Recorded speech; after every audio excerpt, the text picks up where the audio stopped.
নমস্কার বন্ধুরা, শ্রীমতী ইলারানী চট্টোপাধ্যায়ের লেখা পুরুষোত্তম শ্রী শ্রী ঠাকুর প্রদত্ত নিরামিষ রন্ধন প্রণালী এই বইটা থেকে আজকে তৈরি করে দেখাবো একদম ইউনিক পুষ্টিগুণে ভরপুর খুবই সুস্বাদু একটা রান্না আনন্দ প্রসাদ। এই রান্নাটা করার জন্য খুব ভালো বাসমতি চালের প্রয়োজন। তো চালটা খুব ভালো করে ধুয়ে জল ঝারিয়ে নিয়ে চলে এসেছি। এবারে জলটা যখন গরম হয়ে উঠবে চাল আমি এখানে দিয়ে দেব। চাল দেওয়ার পরে হাতার সাহায্যে একটু ভালো করে নাড়িয়ে নেব।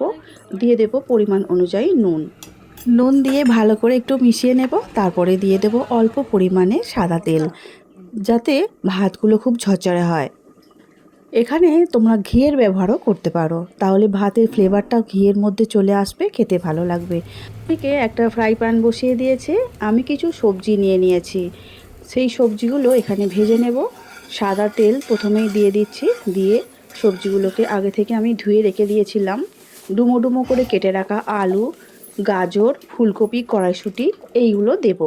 আর যদি শীতের সময় বলেই আমি এত সবজি পেয়েছি, আর যখন গরমের সময় এই রান্নাটা করবে তখন কিন্তু গরমের সময় যে সবজিগুলো পাবে সেই সবজিগুলো দিয়ে বানালেই হয়ে যাবে। কিন্তু সবজিগুলো এমনই সুন্দর করে ভাজতে হবে যেন প্রায় সিদ্ধ হয়েই যায়, কারণ এখানে কোনো জলের ব্যবহার তো হবে না, যা ভাতটা করতে জল লাগছে সেটাই। সবজিগুলো ভালো করে ভেজে নিতে হবে অল্প অল্প করে একটু নুন দিয়ে। আর ভাতটা ঠিক 5 মিনিটের মতো খুব ভালো করে সিদ্ধ করে নিতে হবে, আর গ্যাসের জোরটা যেন বাড়ানোই থাকে। চালের মধ্যে দেখবে একটু গাঁট গাঁট থাকবে, সেই অবস্থায় কিন্তু ভাতটা ফ্যানটা ঝেড়ে নিলে ভাত কিন্তু খুব সুন্দর হয়। এই মুহূর্তে যে সকল বন্ধুরা ইউটিউব চ্যানেল থেকে আমার ভিডিও দেখছো, যদি ভালো লেগে থাকে লাইক শেয়ার সাবস্ক্রাইব করে শ্রাবণীর পাকঘর চ্যানেলটির পাশে থেকে যাওয়ার অনুরোধ রইল। পাশে থাকা বেলটা অবশ্যই প্রেস করে দিও, তাতে যখনই কোনো রান্না ছাড়বো সবার আগে তোমাদের কাছেই পৌঁছে যাবে। আর ফেসবুক পেজ থেকে দেখছো বন্ধুরা, প্লিজ ফলো করে রেখো। গাজর আর আলু ভাজা হতে বা সিদ্ধ হতে অনেকক্ষণ সময় লাগবে, এটা হতে থাক। এদিকে ভাত কিন্তু রেডি হয়ে গেছে। হাতার সাহায্যে একটা ছাঁকনির মধ্যে নিয়ে নিচ্ছি। ভাতগুলোকে খুব ভালো করে কিন্তু জল ঝারিয়ে নিতে হবে। ভাতের গায়ে একটুও জল থাকলে কিন্তু চলবে না। জল ঝরানোর পরে একটা বড় প্লেটের মধ্যে বা থালার মধ্যে মেলে দিতে হবে। আর ফ্যানটা চালিয়ে দিলে খুবই ভালো হয়, তাহলে ভাতটা ঠান্ডা হয়ে গেলে খুব ভালোভাবে ঝরঝরে হয়ে যাবে। তাহলে এই রেসিপিটা কিন্তু খুব ভালো হবে।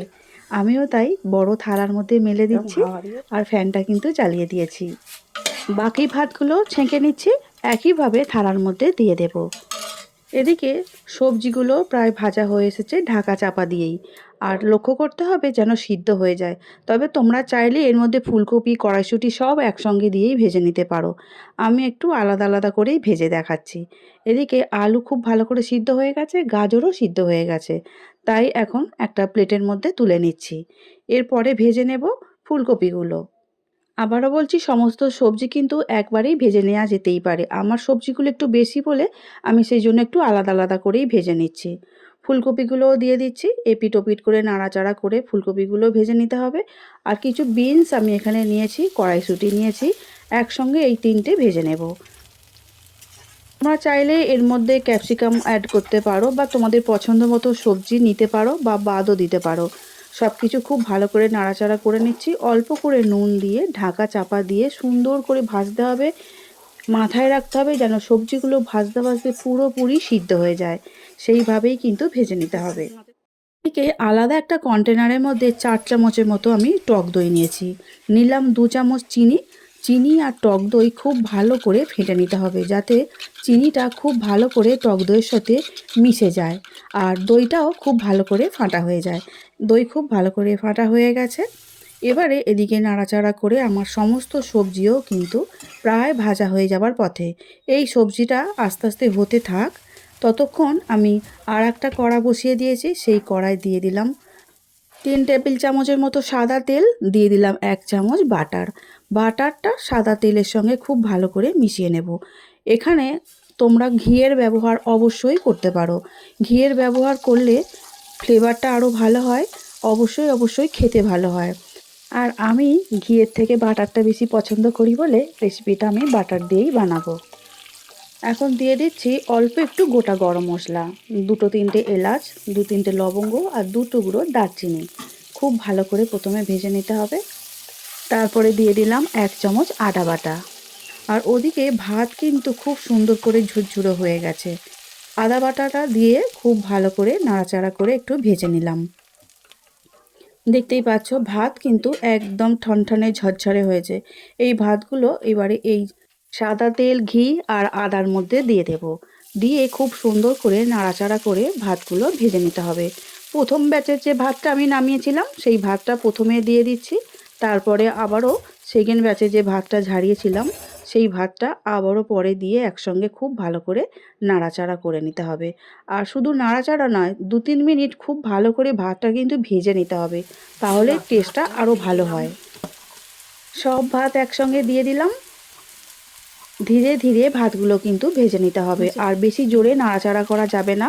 ভাত কেটে গেলে বা ভাত ভেঙে গেলে এই রেসিপিটা একদম ভালো লাগবে না। যেমন লম্বা লম্বা ভাত হয়েছে যেন সেই রকমভাবেই ভাতগুলো ঠিকঠাক থাকে, সেই দিকে কিন্তু লক্ষ্য রাখতে হবে। 3-4 মিনিট ধরে খুব ভালো করে এইভাবে আলতো হাতে ভাতগুলোকে ভেজে নিতে হবে। আর আমারও ভাজা হয়েই গেছে। আর এদিকে আলু গাজর যে ভেজে রেখেছিলাম আগে থেকে, সেই আলু গাজর ভাজাটা এই ভাতের মধ্যে দিয়ে দেব। আর তারপরে দিয়ে দেব ফুলকপি, বিনস আর কড়াইশুঁটি ভাজা, সেগুলো এখানে পুরোটাই দিয়ে দেব। এতক্ষণে দেখতেই পাচ্ছ এগুলোও কিন্তু সুন্দর ভাজা হয়ে গেছে, ফুলকপি বিনসের কালারটাও চেঞ্জ হয়ে গেছে। সবজিগুলো দেবার পরে আবারও কিন্তু খুব ভালো করে মিশিয়ে নিতে হবে। বেশিক্ষণ নয়, 1-2 মিনিট নাড়াচাড়া করলেই হবে, কারণ ভাতটাও ভাজা আছে আর সবজিগুলোও সব ভাজাই আছে আমাদের।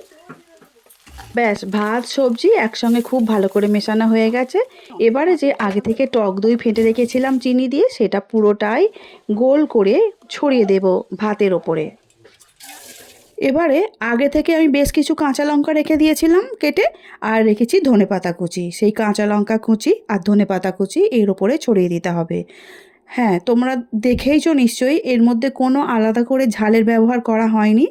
আর ঝালটা একটু না হলে খেতে ভালো লাগবে না, সেই জন্য কাঁচা লঙ্কার ঝালটা আমি এখানে দিচ্ছি। তোমরা এই কাঁচা লঙ্কার পরিমাণটা বাড়িয়ে বা কমিয়ে নিতে পারো। দিয়ে দিলাম 1 চামচ বাটার। ঠিক এই সময় তোমরা 1 থেকে 2 চামচ ঘিয়ের ব্যবহার করতে পারো। সুন্দর করে এবারে কিন্তু ঢাকা দিয়ে দিতে হবে। আর আমি দমে বসানোর জন্য একটা ফ্রাই প্যানের মধ্যে এই কড়াটা বসিয়ে দেব। ছোট গ্যাসের যে ওভেনটা আছে সেই ছোট ওভেনের বসিয়ে সেটাও একদম কমিয়ে দেব।